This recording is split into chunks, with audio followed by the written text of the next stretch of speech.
Il est possible, juste après une rencontre merveilleuse que tu viens d'effectuer, que tu te poses la question, surtout s'il te propose de venir directement chez lui pour manger un bout, boire un verre ou quoi que ce soit, faut-il dormir avec lui sans coucher?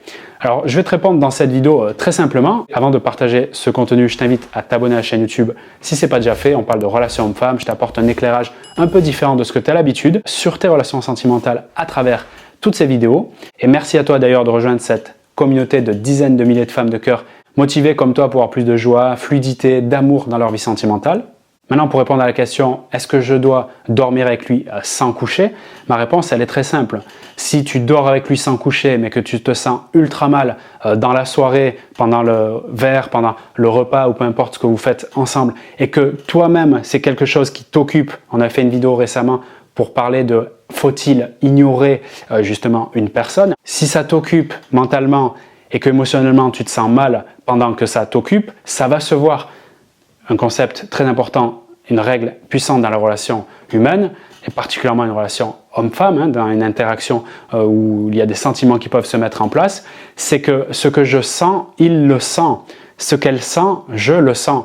Donc quand tu te sens pas à l'aise, quand tu te sens pas en confiance, voire anxieuse par rapport à un sujet, quel qu'il soit, et plus particulièrement celui de coucher avec lui le premier soir ou un autre soir, ça va se transpirer en toi. Il va le percevoir et ça va pas coller du tout, très simplement. C'est pas que ça va pas coller au moment de faire le sexe, pendant ou après, c'est que ça va pas coller avant en fait. Et là, tu te mets, si tu veux, dans une situation où tu n'es pas en train d'incarner ce que j'appelle parfois cette petite enfant qui s'amuse dans sa cour de récréation, c'est-à-dire vivre le moment présent sans se prendre la tête de la suite. Tu es au contraire en train de penser à l'avenir, même si c'est un avenir court, dans 1 heure après le repas ou bien dans 2 heures après l'apéritif. C'est en y pensant de cette façon, c'est-à-dire en te sentant mal, que tu crées une situation qui est déplorable pour les futures interactions. De cette façon, si tu te retrouves dans le lit et que tu fais rien, et qu'en plus, il est fort possible qu'il fasse une tentative de se rapprocher physiquement avec toi, il va y avoir une partie de toi qui va être en mode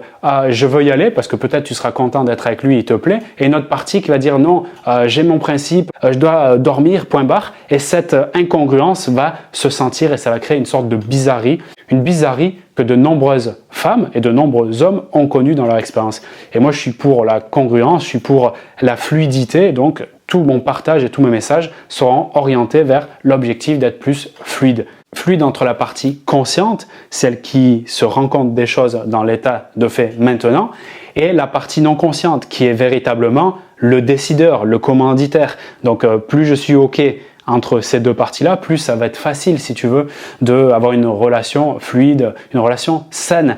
Et le fait de coucher le premier soir, puisque c'est une question qui revient souvent aussi, n'est pas quelque chose de malsain. Ce qui est malsain pour moi, c'est pas le fait de coucher. Alors chacun a sa vision du truc, bien sûr, je te parle de la mienne. Ce qui est malsain, je dis ce mot pour qu'on se comprenne, mais je l'aime de moins en moins, c'est quelque chose qui va à l'encontre, si tu veux, de mes valeurs, de mes principes et de ce qui est important à mes yeux.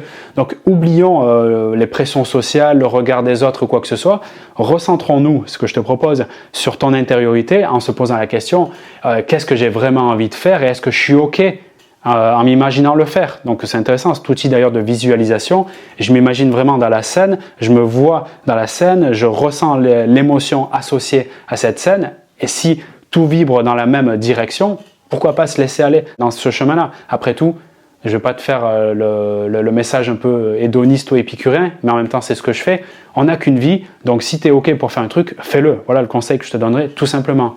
Tu remarqueras qu'un homme, quand il décide de coucher avec une femme un soir, peu importe quel est le soir, eh bien, il est complètement OK avec le fait de le faire.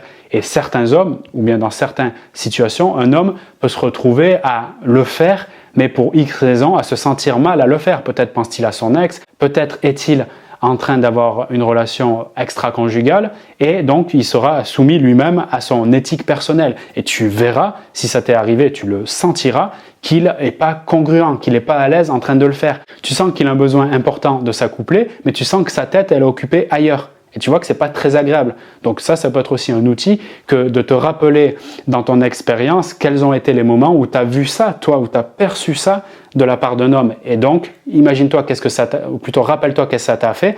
Ben, si toi, tu es à l'inverse, c'est-à-dire dans sa situation, en train de faire un truc mais que tu n'es pas à l'aise, encore une fois, que ce soit de dormir ou en dehors du sexe, pour moi, ça ne fait pas de différence. Eh bien, capte bien que lui va ressentir tout ce que tu as pu ressentir toi, si tu l'as expérimenté. Ou si ce n'est pas le cas, parle-en à des copines autour de toi, demande-leur si elles ont expérimenté ça. Et là, peut-être, enfin, pour une fois, je dirais, tes copines vont pouvoir t'être utiles en termes de conseiller, si je puis dire, sentimental. Ça me fait plaisir et je pense également des milliers de femmes de cœur qui regardent les commentaires sous les vidéos auront la joie de voir ton partage par rapport à cette question, donc ton avis personnel sur le sujet qu'on a évoqué aujourd'hui. Si tu m'écoutes encore maintenant et que tu n'es pas abonné, c'est le moment de le faire pour recevoir toutes les nouvelles vidéos sur la thématique des relations hommes-femmes avec un regard particulier comme je te l'ai partagé ici. Et si tu veux suivre un coaching personnalisé avec moi pour que je te donne mon avis personnel sur ta situation et des conseils spécifiques pour avancer vers un meilleur être et vers une meilleure relation, clique dans le premier lien de la description de cette vidéo pour avoir accès à ce coaching. Et si tu veux recevoir toutes mes techniques de communication pour créer l'intérêt et faire revenir l'homme qui t'intéresse, surtout quand tu sens qu'il commence à prendre de la distance, j'ai créé une formation en ligne qui se nomme À nouveau près de moi, qui te donnera toutes les techniques approuvées en coaching privé, c'est-à-dire qu'on a utilisé avec des femmes de cœur en coaching privé, qui les ont utilisées et qui ont fonctionné, donc pour recréer l'intérêt et la complicité. Tu peux recevoir toutes ces techniques directement sur ton téléphone ou ton ordinateur en cliquant sur le deuxième lien qui se trouve dans la description de la vidéo. Je te rejoins très vite pour ces conseils privés et également sur la chaîne YouTube pour de nouvelles vidéos. Salut à toi!